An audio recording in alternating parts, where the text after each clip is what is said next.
Friends, welcome back. India versus China unfair competition.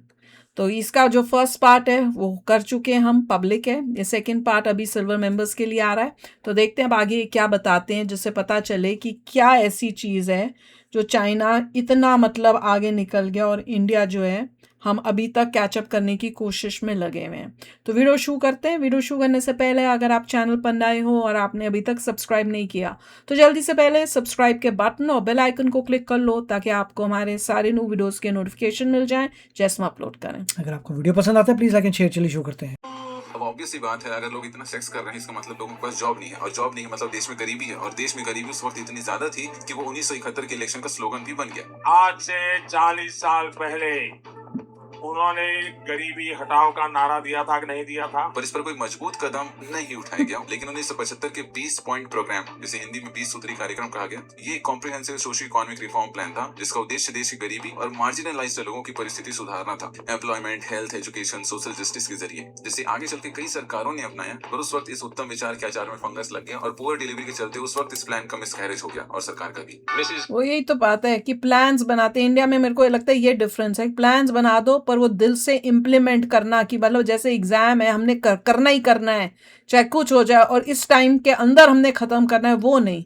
पर China जो है, क्योंकि वहां पे उनका रूल बना देते थे ये होना ही होना है, and they would probably achieve it. मुझे तो ये लग रहा है एक डिफरेंस है कि हमारे केस में हर चीज इतनी स्लो होती है, वो कर लेते हैं। जब करना है तो दे आर मेकिंग श्योर कि टाइम पे हो, एफिशिएंटली हो। Gandhi is assassinated. Her son takes over.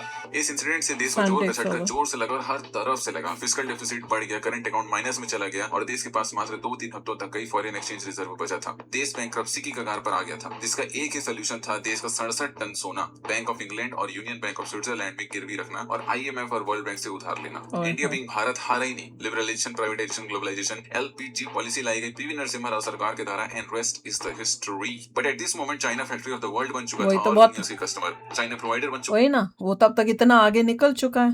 अब हम प्राइवेटाइजेशन कर रहे हैं। अब हमें याद आ रहा है बहुत लेट हो गया। तब नहीं, हमने नहीं करना जी। था दुनिया राइडर। उसका फिस्कल डेफिसिट लगभग 1% हो चुका था GDP का, मतलब फिस्कल डेफिसिट कम और इकोनॉमी पे कंट्रोल टाइट। जबकि भारत एक मिक्स्ड इकोनॉमी थी और टाइट सिर्फ यहाँ रेगुलेशन थी। विद ऑल दैट चाइना की लिटरेसी 78% हो गई और इंडिया 52.2%। कोई कंपैरिजन ही नहीं है भाई। Teachers at this primary school in China know exactly when someone isn't paying attention. उनके सर पे कुछ लगा के रखा है बैंड, क्या टेंशन नहीं पे हो रहा। These headbands measure each student's level of concentration. Oh my God. China एक क्लासलेस एजुकेटेड सोशलिस्ट सोसाइटी बनाना चाहता था, जिसका एजुकेशन एक इंपॉर्टेंट हिस्सा था। चाइना की कम्युनिस्ट गवर्नमेंट ने सोवियत मॉडल ऑफ एजुकेशन उठाया, जो यूनिवर्सिटीज और पॉलिटेक्निक्स पे ज्यादा ध्यान दे रहा था इंस्टेड ऑफ बेसिक एजुकेशन, और इसलिए 1952 में गांव यूनिवर्सिटी एंट्रेंस टेस्ट की शुरुआत हुई। ये बड़ा ही फेमस है ये। लेकिन वहीं बस 1956 तक आधे से भी कम बच्चों ने स्कूल जैसी कुछ चीज का नाम सुना था। बाकी 1986 में कंपलसरी एजुकेशन लॉ के तहत 9 साल फ्री गारंटीड एजुकेशन पॉलिसी लाई। सन 2000 तक ऑलमोस्ट सभी चाइनीज बच्चों ने primary and middle school complete कर लिया। बढ़िया बढ़िया फैसिलिटी बनाई गई, urban schools well staffed, modern, एकदम झकास।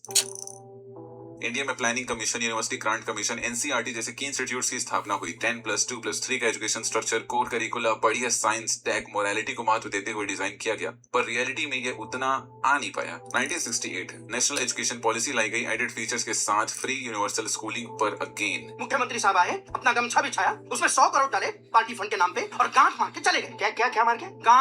गांठ मार के। 1968 की national education policy mid day meals ने 1970s में रूरल प्राइमरी एनरोलमेंट बढ़ा तो दिया, पर वो बच्चे पढ़ने लिखने नहीं, खाना खाने आते थे, और इसीलिए लिटरेसी पर कोई खास मेजर फर्क नहीं पड़ा। हमने कई वीडियोस देखी हैं कि नाम पे स्कूल बनाए हुए, बुरे हाल स्कूल के, बाथरूम इतना, पंचायत में भी तो दिखा रहे थे, पंचायत सीरियल में, कि बाथरूम इतना गंदा है कि उसको धोने के लिए कोई नहीं रेडी हो रहा था, वो स्कूल का ही।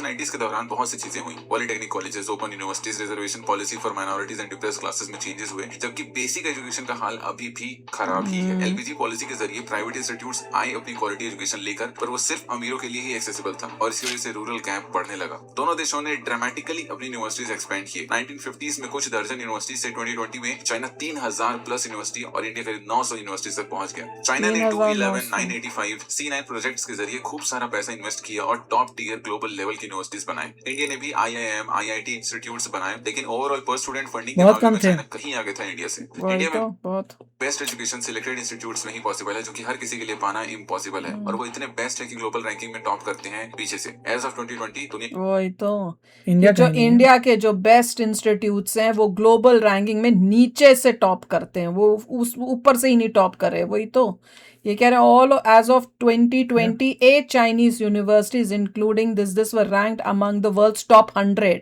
While India had none in the top 100। वही तो नीचे से है, मतलब हमारे IIT अभी IIM भी का टॉप भी 100 में नहीं है। रैंकिंग देखो उनकी कोई अच्छी नहीं है, आप टॉप 100 में ही नहीं हो। एक टॉप 100 यूनिवर्सिटीज में चाइना की 8 यूनिवर्सिटीज हैं और इंडिया की एक भी नहीं। एजुकेशनल क्वालिटी पर किए गए इंटरनेशनल असेसमेंट में चाइना बहुत दूर है इंडिया से। पीसा सर्वे में चाइनीज बच्चों ने 95% स्कोर किया है बेसिक प्रोफिशिएंसी इन रीडिंग में और 98% किया है मैथ में, जबकि भारत ने वर्चुअली कभी पार्टिसिपेट ही नहीं किया, लेकिन तब एक बार किया था, तब टॉप किया था पीछे से, सेकंड लास्ट आई थी रैंक ओह माय गॉड। हमारी। एनरोलमेंट रेट दोनों देशों के ज्यादा है, पर इंडिया में 10th ग्रेड के बाद बहुत से बच्चे ड्रॉप ले लेते हैं स्टार्टअप करने के लिए, लेकिन चाइना में 95% तक जूनियर सेकेंडरी एजुकेशन तक जाते हैं। और टर्सरी एजुकेशन में चाइना की ग्रॉस एनरोलमेंट 2018 में लगभग 54% और इंडिया की लगभग 27%। दोनों देशों का लिटरेसी स्टेटस कुछ इस प्रकार है कि चाइना है 95% में और इंडिया है 64% में। और इन सब के पीछे जो सुप्रीम एंटिटी का हाथ है वो है गवर्नेंस। बहुत से लोगों को लगता है कि भारत चाइना से आगे सिर्फ चाइना बनकर ही बढ़ सकता है। चाइना कैसे बनेगा? नहीं यार, उसका भी अपना बड़ा नेगेटिव है यार, जिस तरह से अमेरिका डेमोक्रेसी आगे ना बढ़ा है, होने। डेमोक्रेसी नहीं यहाँ पे। हाँ, डेमोक्रेसी से अमेरिका भी तो आगे बढ़ा है, तो आप ये नहीं कह सकते हो। ये होता है कि आपकी गवर्नेंस कैसी है, आपकी गवर्नमेंट कैसी है, वो खाने वाली गवर्नमेंट है कि कुछ करने वाली लोग गवर्नमेंट कितने है, इंटेलिजेंट है और भाई। लोग कितने मेहनती हैं, लोग कितना करना अगर कोई चाहते हैं। लल्लू पल्लू है लीडर आता है तो उसको वोट क्यों देते हो? क्यों देते हो? इतने सालों तक क्यों देते रहे उसको वोट, जिसने पूरे देश को ही अनपढ़ कर इंसान दिया। को क्यों वोट देते हो? जो तुमसे कम पढ़ा लिखा उसको क्यों देते हो हाँ, वोट? पढ़े लिखे को दो, सच्चे इंसान को दो, जो देश का कुछ अच्छा करे। एक बारी दे दिया और दिख रहा है नहीं कर रहा, अगली बारी क्यों देते हो उसको? क्योंकि भैया तुम्हारा कास्ट उससे मैच करता है, क्योंकि तुम्हारा रिलीजन उससे मैच करता है। हद हो गई। एक अथॉरिटेरियन गवर्नमेंट अपनाकर। कम्युनिस्ट चाइना में वन पार्टी सिस्टम चलता है, एक पार्टी बस। कोई इलेक्शन का खर्चा ही नहीं करते वो लोग, कंजूस है ना। इंडिया जितना बजट थोड़ी उन लोग का। अभी तो वो लोग का 4 ट्रिलियन भी क्लियर हो गया। ओहो, We are the fourth largest economy as I speak. We are a $4 trillion economy as I speak. And this is not fifth my हो गया। data, this is IMF data. India today is larger than Japan. Communist party CCP के पास ultimate authority देश की। ये आपस में एक echo chamber बना के खुद ही फैसला कर लेते हैं और खुद ही PM चुन लेते हैं। अभी जो CCP का 2012 का सेक्रेटरी जनरल है, वही PM भी है 2013 से, पता नहीं कितने टाइम के लिए, क्योंकि 2018 में उन्होंने प्रेसिडेंशियल टर्म की लिमिट ही खत्म कर दी। China's rubber stamp वही तो कह रही हूँ कि ये बोलना कि हमें ऐसा बनना है ना, बाबा। Parliament has overwhelmingly voted to abolish presidential term limits, clearing the way for Xi Jinping to remain president for life. Now official that Mr. Xi Jinping has been re-elected as China's president for an unprecedented third term by China's largely ceremonial parliament. And we have to add as well that it was a unanimous vote by close to 3,000 delegates, no votes against, none abstaining. CCP के लगभग 97 million सोचो, इतना डर का माहौल कि किसी ने भी उसको काउंटर नहीं किया भाई। मेंबर्स की एक सेंट्रल कमेटी होती है 370 मेंबर्स की, जो पॉलिट ब्यूरो को इलेक्ट करते हैं, जो कि टॉप डिसीजन मेकिंग बॉडी है, जिसमें करीब 24 से 25 मेंबर होते हैं। फिर उसका भी एक सबसेट है स्टैंडिंग कमेटी, जिसमें 5 से 9 मेंबर्स होते हैं, और सी जिनपिंग उसी कमेटी के हीरो हैं। यही लोग लेते हैं सबसे मेजर डिसीजन हर मामले में। सी जिनपिंग पावर को कंसोलिडेट करने में यकीन रखते हैं। That's Hu Jintao, the predecessor of ओ, ये मुझे याद है, जब उसको बैठता है उठा के ले जाते हैं, उससे पूछता भी है, बोलने बात करने की कोशिश भी करता है ये शी जिनपिंग से। शी जिनपिंग बड़ा उस टाइप से कुछ करता ओल्ड था है। बेचारा। हाँ, ओल्ड से को कैसे इंसल्ट करके लेके थे, मुझे याद है हमने किया था इस पे reaction for no reason. This was so disgusting यार। Xi Jinping, who was unwilling to leave his seat. Ultimately, he was forced to leave.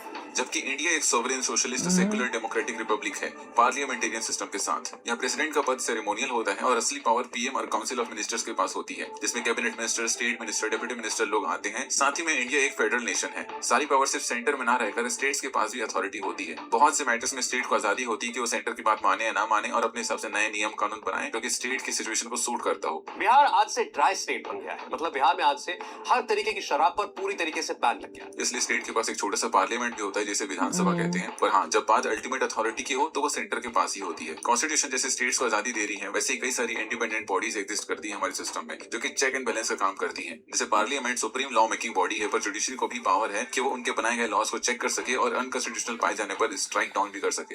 वैसे ही इंडिया के अकाउंट्स पर देखो, सिस्टम तो बहुत अच्छा दिमाग लगा के बनाया है कि नहीं, ये तो कहीं पूरा, ये जो है टू बी फ्रैंक, ये पूरा सिस्टम ऑफ डेमोक्रेसी जो है यूएसए ने बहुत साल पहले हाँ, सॉल्व कर दिया वही था, तो मैं कह रही चेक्स एंड हूँ। बैलेंसेस का। हाँ, तो जब इंडिया बनी थी, it studied all the places हाँ, देन मेड समथिंग तभी तो सिमिलर। मैंने कहा इतना अच्छा सिस्टम बनाया है Yeah. ताकि कोई भी एक बंदा आके राजा ना बन जाए, डेमोक्रेसी इंटैक्ट रहे, कोई कपले उस टाइप से कर ना पाए, मुश्किल बड़ा हो उनके लिए। पर क्वेश्चन ये है कि सिस्टम बनाया बहुत अच्छा है, पर जो लोग आते हैं उन कुर्सियों पे, वो उस इंटेंशन से ही नहीं आ रहे कि देश को आगे बढ़ाएं। अगर पहले टाइम से ही जो पहला आके बैठा था तब से लेके आज तक हर एक उस एंगल से ही काम कर रहा था कि हमने देश को आगे बढ़ाना है, टॉप का करना है, तो कैसे ना होते, हम हो गए होते, चाइना को बीट कर चुके होते। एग्जाम्पल यूएसए है ना, यूएसए ने मेहनत करके किया है ना, कुछ भी नहीं था। उसकी हम मूवी देखने गए थे, कौन सी, यंग वॉशिंगटन।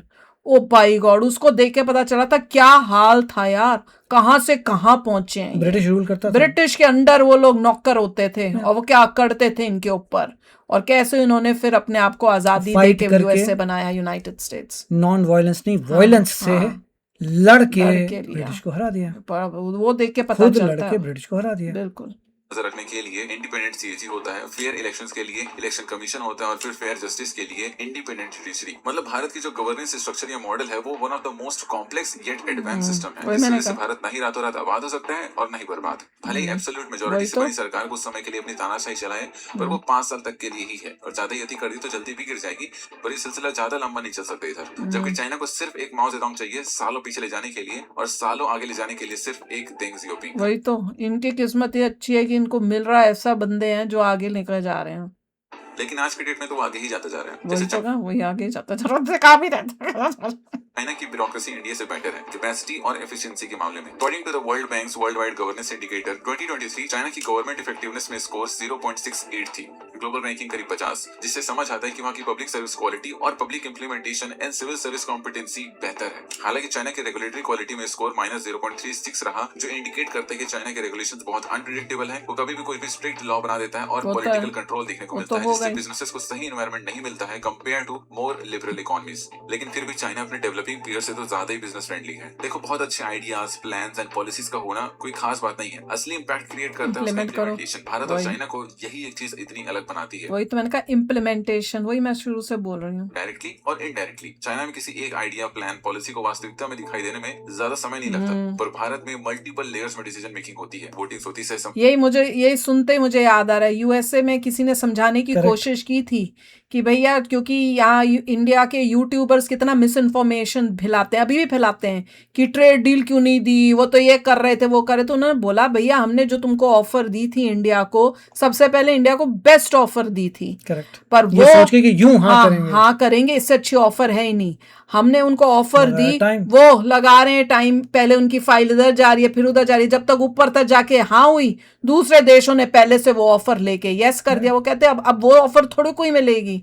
वो कह भी रहता है, अंडरस्टैंड, उनका सिस्टम ऐसा है, इंडिया में सिस्टम है ही ऐसा कि हर चीज में इतना टाइम लगता है। वही है ना, चाइना भी इसीलिए आगे बढ़ गया, क्योंकि भैया हर चीज में इतना टाइम नहीं लगता वहां, और मोदी जी उसको ठीक कर रहे हैं। मोदी जी तभी तो बता रहे थे, अभी लेटेस्ट में बता नहीं रहे थे कि हमने डिजिटल कर दिया, आपको वीजा, पासपोर्ट के लिए जब कोई लाइन वो नहीं करना पड़ेगा, आपको वो क्या करना होता है, टेस्टिंग जो करनी होती है उसके लिए भी जरूरत है, तुम सेल्फ अटेस्ट कर सकते हो। तो वो कोशिश कर रहे हैं ना अब सिंप्लीफाई करने की सिस्टम को, जो पहले करना चाहिए था इतनी पहले। मती ली जाती है, और इस तरीके से काम बनने में या तो सरकार का वक्त खत्म हो जाता है, या तो पैसा, बिल्कुल। और प्लान्स बस प्लेन बन के ही उड़ जाते हैं। और अक्सर सरकारें कई बार इन चीजों को जानबूझकर भी करती है, क्योंकि थोड़ा काम दिखाकर अगले चुनाव का मुद्दा किसको बनाना है उनको अच्छे से पता वही है। तो। WGI की रेगुलेटरी क्वालिटी में इंडिया का स्कोर -0.14 है, मतलब यहाँ बिजनेसेस को कोई परेशान नहीं करता, ना ही कोई पॉलिटिकल इशू आता है। और प्राइवेट सेक्टर के लिए इंडिया वेलकमिंग तो है ही, पर पता नहीं क्यों आती नहीं। और गवर्नमेंट इफेक्टिवनेस में हमारा स्कोर 0.48 था, जो भारत की बोटल ने करती हुई ब्यूरोक्रेसी की घुटती हुई सिचुएशन को इंडिकेट करता है। वो सही से ना अपनी सर्विसेज डिलीवर कर पा रहे हैं, और स्लो पॉलिसी मेकिंग और लेजी इंप्लीमेंटेशन की वजह से ग्राउंड लेवल तक बेनिफिट पहुंचने में सदियों लग जा रहे हैं। पर ये चीजें अब डिजिटलाइजेशन की वजह से बहुत बेहतर हो चुकी है। पर फिर भी देखा? गवर्नमेंट के लिए लोगों का फीडबैक किसी प्लान पर लिए जाना अभी भी मुश्किल है। इसलिए प्लान अच्छा है तो अच्छा है, और बुरा है तो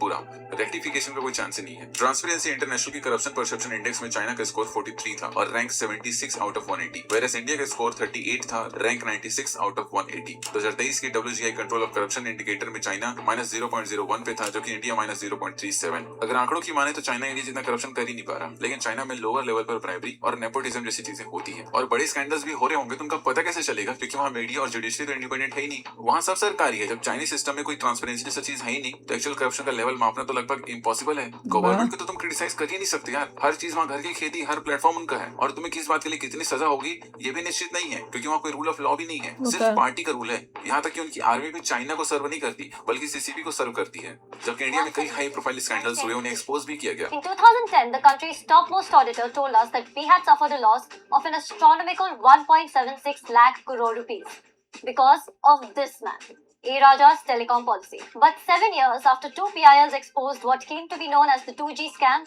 we were told कि कोई प्रूफ ही नहीं है स्कैम का। पर ये तो आपको भी पता है कि बिना किसी ऑफिस में खर्च पानी दिए आपका काम नहीं होने वाला। मतलब ठीक ठाक करप्शन इधर भी है। बेहद सस्ती कीमतों पर खदानों से कोयला निकालने के ठेके निजी कंपनियों को दिए गए, जिससे सरकारी खजाने को 1,86,000 करोड़ रुपए का अनुमानित नुकसान हुआ है। पीएटी ने 25 कंपनियों के नाम का जिक्र अपनी रिपोर्ट में किया है। हालांकि लोकपाल एक्ट और डिजिटलाइजेशन से थोड़ा डर का माहौल बना है, सैलरी ले लीजिए इस बार। लेकिन अच्छी बात यह है कि मीडिया अपनी तरह ट्रांसपेरेंट है।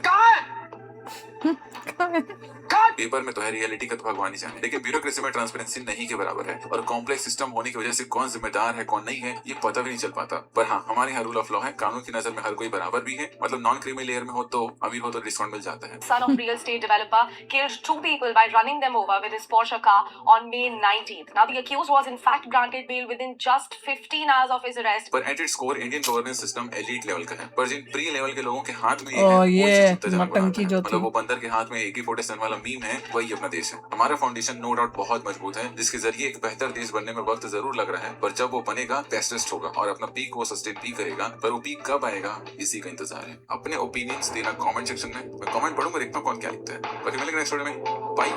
देखो वही है, चीजें सब बढ़िया बनाई हैं, पर जो आते हैं उन चीजों को इम्प्लीमेंट करने के लिए जिनको लोग चुनते हैं, उन्होंने इतने सालों तक काम अच्छा नहीं किया, जिसकी वजह से इतने पीछे उठ गए। अब जो आ रहे हैं वो कोशिश कर रहे हैं, उसमें भी कई हैं जो कोशिश एक्चुअली कर रहे हैं, कई पार्टी में ऐसे लोग हैं जो पैसा कमाने के लिए आए हुए हैं, वो भी बर्बाद कर रहे हैं देश को। तो जो मेहनत कर रहे हैं उससे जो आपको दिख रहा है देश की जो तरक्की हो रही है, जो आपको तरक्की दिख रही है, इंफ्रास्ट्रक्चर, वो देखिए जब तक मोदी जी हैं तब तक तो सब बढ़िया है। तो है मोदी जी जब ओल्ड हो जाएंगे तब कोई और आएगा, तब देखना पड़ेगा होता क्या है। एग्जैक्टली, अभी तक तो सही गाड़ी जाएगी, अभी तो गाड़ी सही चल रही है। मोदी जी के आने के बाद गाड़ी सही चल रही है और तेज चल रही है। अब उसके बाद क्या होता है वो तो भैया इंडियंस को डिसाइड करना पड़ेगा, क्योंकि कोशिश तो बहुत हो रही है कि गाड़ी को स्लो कर दे किसी तरह से। बाहर देशों को भी तकलीफ हो रही है, अंदर बैठी हुई ऑपोजिशन और ऐसे जिनको खाने को नहीं मिल रहा आजकल, उनको भी तकलीफ हो रही है। हटाने की पूरी दमदार कोशिशें हो रही हैं कि किसी देश की जो ये उन्नति हो रही है उसको रोक दें। पर उसके लिए स्मार्ट होना पड़ेगा देशवासियों को, और उनको करना पड़ेगा करेक्ट वोटिंग मोदी जी के बाद भी। तो चलो यार, आप भी शेयर करना अपने थॉट्स। चलते हैं, मिलेंगे नेक्स्ट वीडियो में बहुत ही जल्द। Till then take care and bye bye.